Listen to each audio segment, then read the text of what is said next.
բժիշկի ձայնը նախաձեռնող խմբով դիմել ենք ազգային ժողով, մեր գործընկեր պատգամավորները միացել են մեզ, մենք շրջում ենք Երևանի եւ Հայաստանի պոլիկլինիկաներով, կոնկրետ պոլիկլինիկայից որևէ ահազանգ չի եղել։ Մենք ուղղակի շրջելու ենք եւ տեսնենք բուժաշխատողները ինչ դիտարկումներ ունեն, ինչ նկատառումներ ունեն, ինչ պետք է անեն պետական մարմինները, որպեսզի համակարգը հարատև գործի եւ մեր բնակիչներին շարունակի սպասարկել, որովհետեւ երբ որ մենք մտնում ենք օրինակ ինչ որ բուժաշխատողի մոտ եւ իմանում ենք որ 3 ամիս անցել է ու այդ մարդը չի ստացել իր խորհրդատվությունների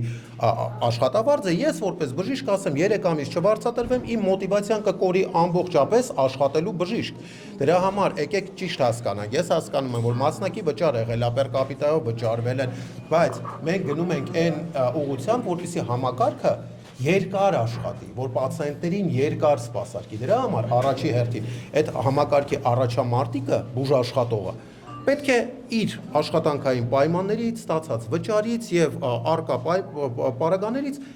գոհ լինի։ Չենք կարա մենք դժգոհ բուժաշխատողով ունենանք հարատև աշխատող ապահովագրական համակարգ։ Եվ մենք ոչ թե ահազանգի վրա ենք միայն գնում, ահազանգերը բազմաթիվ են, հավատացնում եմ ձեզ, կարող եք մտնել նույնիսկ նախարարի տեղադրած նյութերի տակ, մեկնաբանությունները կարդալ, տեսնել ինչքան ահազանգեր կան։ Բժիշկների, պացիենտների, մենք ոչ թե ահազանգով ենք գնում, մենք սենց պարբերաբար շրջելու ենք, չենք տեղեկացնելու որևէ պոլիկլինիկայի ոչ ադմինիստրացիային, ոչ նախարարությանը, հանգարցակի մտնելու ենք որևէ բժիշկի տեսնենք, հարցնենք, ինչ նկատառումներ ունեն, որովհետև կոնկրետ այս պոլիկլինիկայի վերաբերյալ չեմ կարող ասել փաստական ապացույցներ չունեմ, բայց կան պոլիկլինիկաներ, որտեղ որ ադմինիստրացիան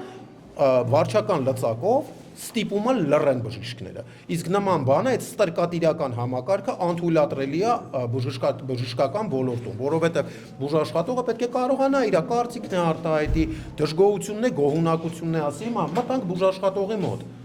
Շատ լավ բժիշկերը ասեց, համ գոհունակությունները ասեց, որ շատ լավ համակարգ է,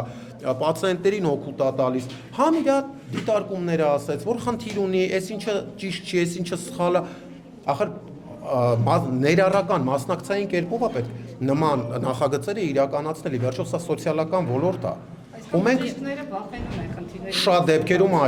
Շատ դեպքերում այո, վախենում են խնդիրների մասին բարձրաձայնել, որտեղ շատ բժշկական կենտրոններում տնօրենը ասում է ձեն հանես դիմումդ գրի գնա։